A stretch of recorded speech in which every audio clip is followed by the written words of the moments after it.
4 years ago today, on March 16, 2010, a sweet little flower named Lily Catherine was born, though the day unfolded unlike any of us expected.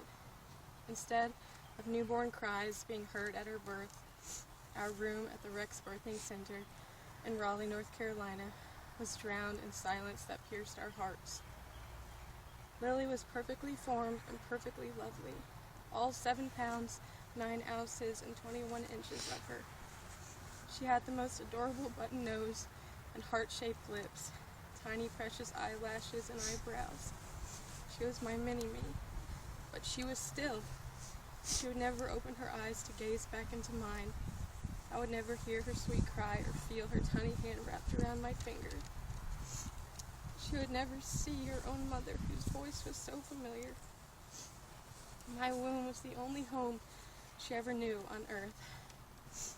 Now she rests in the arms of Jesus in her forever home, where she will remain forever pure and innocent, just as her name means. God gave me the most precious gift I've ever received in Lily Catherine's life.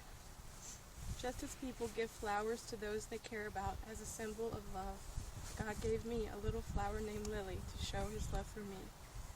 Yet another reason I believe why he chose for her name to be Lily. Unlike flowers on earth that wither away and die, my little flower, Lily Catherine, will never wither away. She may not be alive on earth, but her legacy is vibrantly alive. As soon as it seems her legacy might be withering away, the Lord breathes his breath of life upon it, causing it to bloom all over again.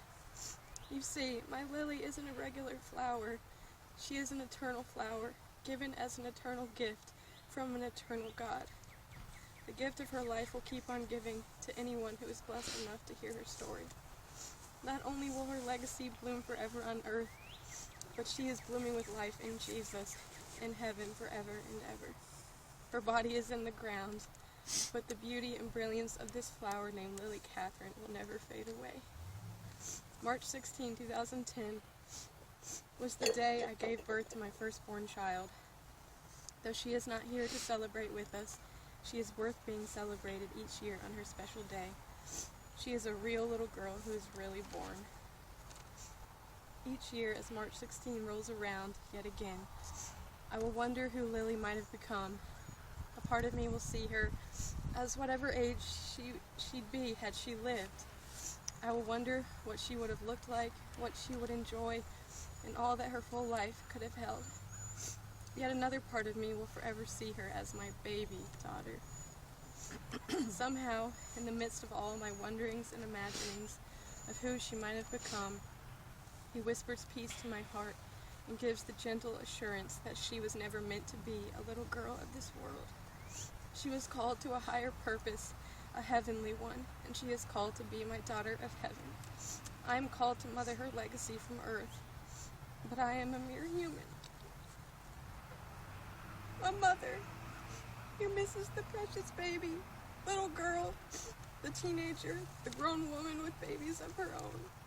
I cry because of how much I miss her, yet I smile even through the tears because I'm thankful I was given the gift of carrying her and knowing her.